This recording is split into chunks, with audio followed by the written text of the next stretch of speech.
Bonsoir, merci de vous joindre à nous pour ce nouveau journal de guerre.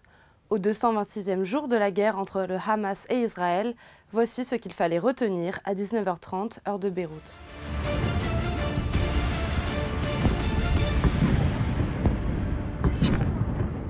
Nous commençons par la situation à la frontière libano-israélienne.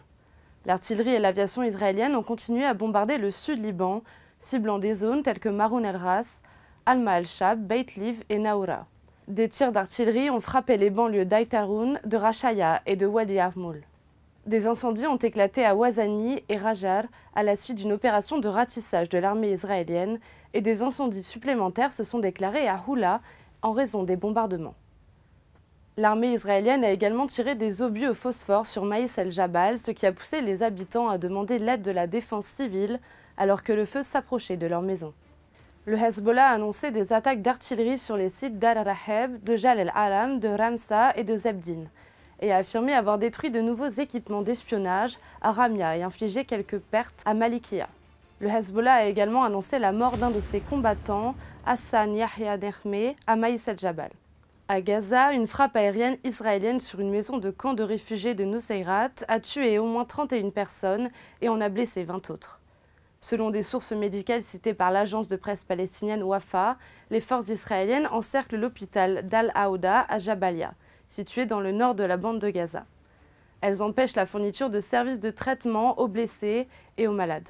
Le service des urgences civiles de Gaza a indiqué que les équipes de secours ont récupéré les corps de 150 Palestiniens tués par l'armée israélienne ces derniers jours. Les raids israéliens ont visé Rafah dans la partie sud de l'enclave ainsi que la zone autour de l'hôpital Kamal Adwan dans le nord de la bande de Gaza. En outre, des raids ont été signalés dans les quartiers de Sheikh Zayed et de Zaytoun. Le bilan humain depuis le début de la guerre à 19h30, heure de Beyrouth. Du côté palestinien, le ministère de la Santé à Gaza a fait état de 35 456 Palestiniens tués depuis le 7 octobre. Côté israélien, 1200 morts ont été officiellement recensés par l'État hébreu depuis le début du mois de novembre 2023. Un chiffre qui reste inchangé selon les données officielles et malgré les annonces régulières de soldats morts dans les combats. L'armée israélienne a toutefois communiqué les noms de 282 soldats israéliens morts depuis le lancement de l'offensive terrestre à Gaza. Sur le plan diplomatique et humanitaire, Philippe Lazzarini, commissaire général de l'UNRWA, a déclaré que presque rien en termes d'aide ne parvient à la bande de Gaza à la suite de la fermeture des points de passage de Rafah et de Karem Abou Salem par Israël. Lors d'une conférence de presse avec le ministre jordanien des Affaires étrangères Ayman Safadi, il a fait remarquer que les Nations Unies avaient été régulièrement et manifestement ignorées à Gaza. Il a souligné l'impact sévère sur le personnel de l'ONU. Regardez le nombre d'employés qui ont été tués. Plus de 200, dont 189 employés de l'UNRWA. Pour sa part, le ministre jordanien des Affaires étrangères Ayman Safadi a demandé l'ouverture d'une enquête internationale sur de nombreux crimes de guerre qui auraient été commis pendant la guerre d'Israël à Gaza.